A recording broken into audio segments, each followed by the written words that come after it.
So today we are joined by Benji from Climate Camp Scotland. Benji, thank you so much for being here.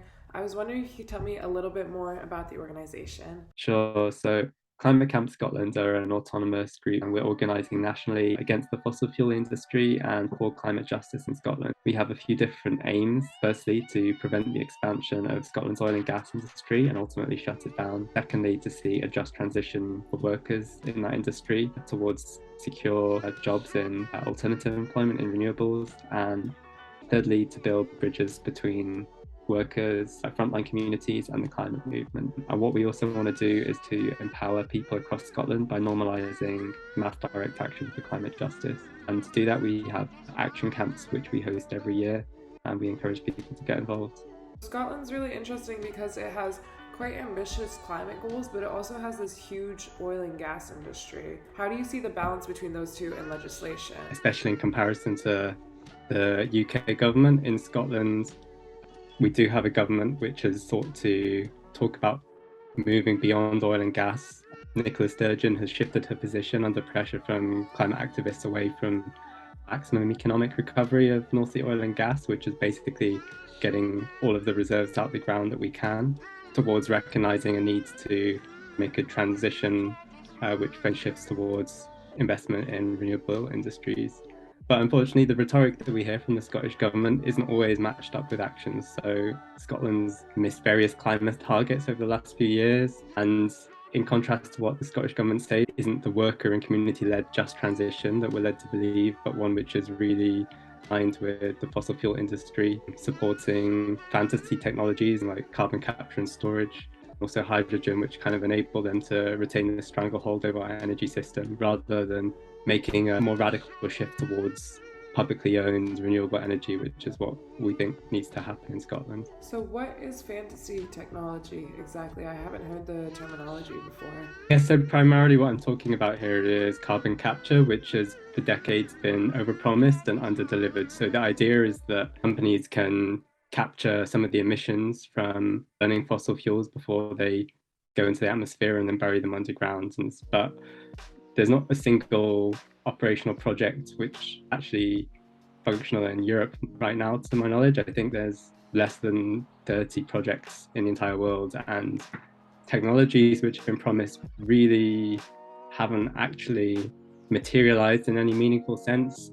Yeah, it's the way in which, rather than these much more readily available, cheaper solutions that we should be focusing on, like mass insulation programs, for example, it doesn't do anything to challenge the political and economic power that these companies have and to democratize our energy systems. And do you think the possibility of independence in 2023 might change anything? I think it will be interesting because at the moment, it's Westminster which gets to decide a lot of what happens in the North Sea. So, for example, the expansion of the Cambo and Jackdaw oil and gas fields, which might be going ahead. If there is independence within Scotland, it will be interesting to see if the government actually makes the most of those powers to really accelerate this transition away from fossil fuels, because they won't have any excuses that the UK government is holding us back. It really remains to be seen if Scotland can make a radical break from the history of oil dependency, which we've had over the past few decades, and really shift towards the potential of renewables, and also to make a stand internationally in terms of climate reparations, increasing climate finance and boosting finance for loss and damage to the most impacted countries, which are still not really seeing the international support and solidarity that they need. Tell me a bit about the recent climate action in Aberdeen. So, what were the main goals going in and how did it go? Yeah, sure. So we held a 5-day camp at the end of July in St Fittick's Park, which is green space in Torry, which is a working class neighbourhood in Aberdeen. It's actually the last freely accessible green space for that community, and it's under threat from industrial expansion for a so-called energy transition zone. This might seem counterintuitive that climate activists are opposing an energy transition zone, but in this instance, it's actually this corporate-led vision of energy transition, which is actually being backed by the oil tycoon Ian Wood. This is not a vision which has had buy-in or consultation with workers or communities.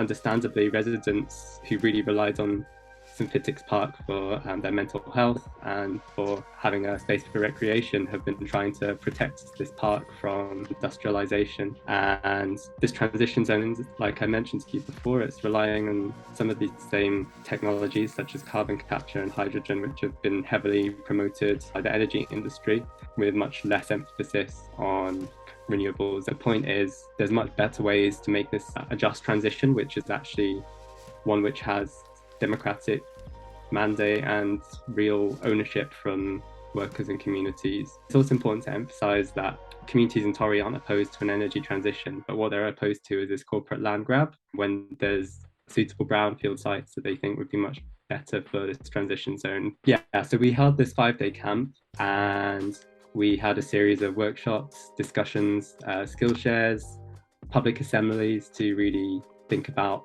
what our vision is for a just transition away from oil and gas, and also a series of public protests. So we had a rally in the centre of town in Aberdeen featuring trade unionist activists from the Stop Cambo campaign and also from Friends of St Fittick's Park with local residents. That was followed by mass trespass action at the harbour in Old Tory, where around 100 people entered a restricted area used by the oil and gas industry to try and disrupt operations. And then on the final day, we also held a rally against a hotel detention of refugees and asylum seekers with a partner group who we've worked closely with in the past, which stands for Migrants Organising for Rights and Empowerment. It was important for us because we really want to draw attention to the links between climate justice and migrant justice. With impending climate disasters like flooding that we're seeing in Pakistan at the moment, or droughts and heat waves in China, migration is going to increase significantly over the coming decades, and we need to be resisting some of the xenophobic backlash and actually ensuring that we're creating welcoming spaces for climate migrants. In Britain, resisting the Home Office's violent border regime and the barriers which are put in place to prevent migrants from living in dignity.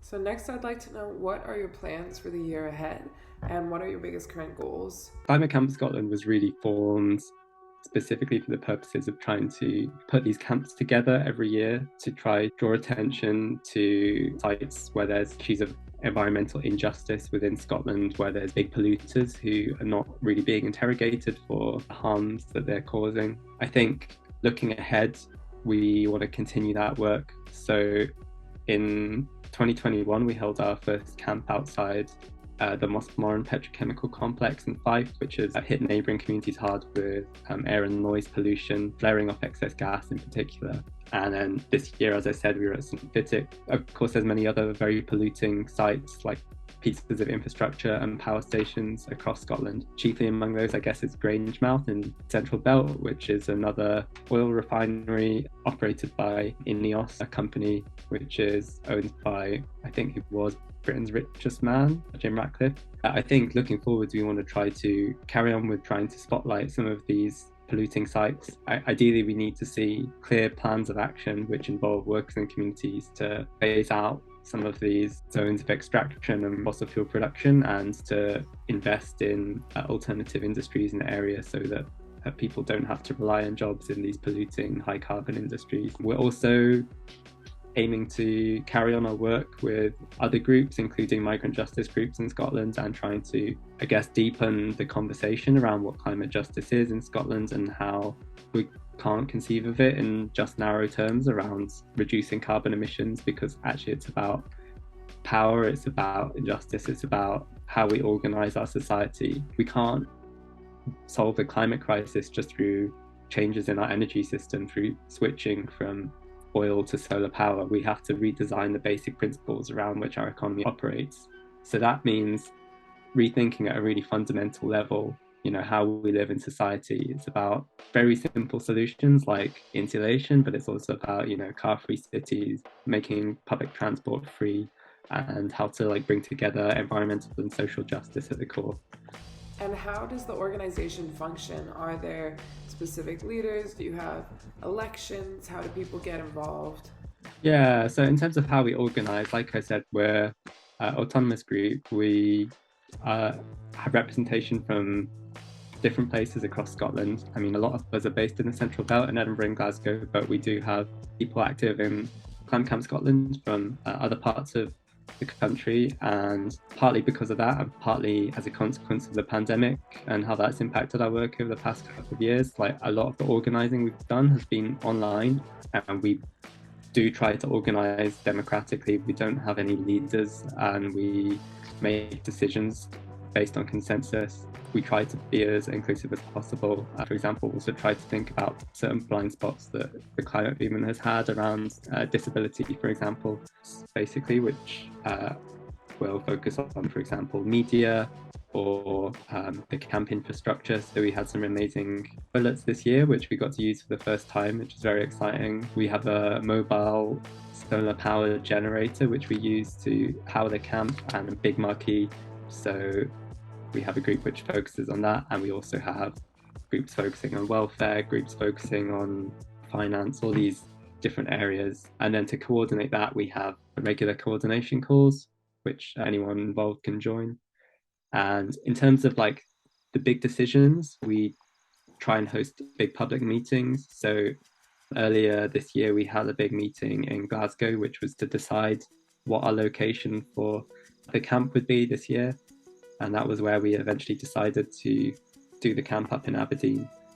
And we had about, I think, 30 or 40 people then. So yeah, we had good levels of participation. Obviously, it's not always easy to make these decisions by consensus, but it's something that we think is really important to try and be as democratic as possible. So when you do a camp like this, what are the main goals of it?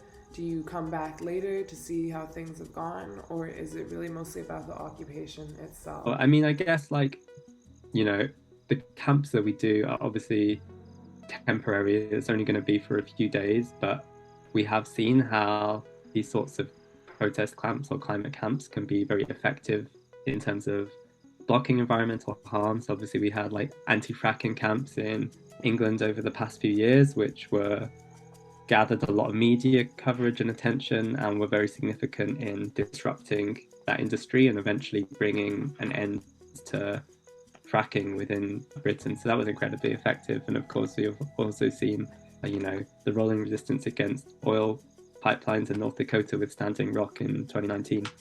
There's different areas across the world where these sorts of direct actions have been impactful. We also saw in Scotland about 10 years ago or so now in Lanarkshire, camp at Mains Hill Woods which was against open cast coal mining, and that preceded the end of that industry in Scotland. And of course, you can't attribute that to one thing, but I think it's an important tool to bring people together, to draw attention to specific issues, to kind of build energy and momentum around some of these campaigns, which might already been going on, but struggling to get the attention that they deserve. Our capacity is limited, but we try to work with different groups and communities and collaborations and help nurture connections between activists and campaigners across Scotland. So I guess that's really the core of what we're trying to do, to help build that movement and bring people together. Great. And lastly, I just want to know different ways that people can help out and support. Next summer is still a fair bit away, so we don't have any immediate plans which are happening right now, but obviously people can follow us on social media. We have Instagram, Twitter, Facebook, and it's just Climate Camp Scotland. If you search that, you'll find us.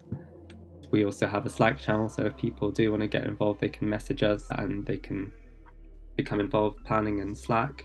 Also, of course, with the cost of living and energy crisis, which is threatening to plunge so many people into fuel and energy poverty, we'll be trying to organise around that, and also supporting strikes, coming to picket lines, that sort of thing. So if people are interested, I guess those are the sort of near-term actions we're thinking about in terms of trying to build solidarity and tackle some of these issues which are going to be affecting us in the coming months. The thing is that the reason we have this crisis is because the oil and gas industry is making astronomical profits right now off the backs of working people, and so we really need to be building that argument that this is not a natural crisis. This is a consequence of certain political decisions, and people don't need to be suffering. We need to be taxing some of these obscene profits. We need to be bringing energy into public ownership and ensuring that ordinary people are not the ones who are losing out in this energy crisis. So I think we'll be thinking about how we can really bring together these different conversations and try and support broader movements who are trying to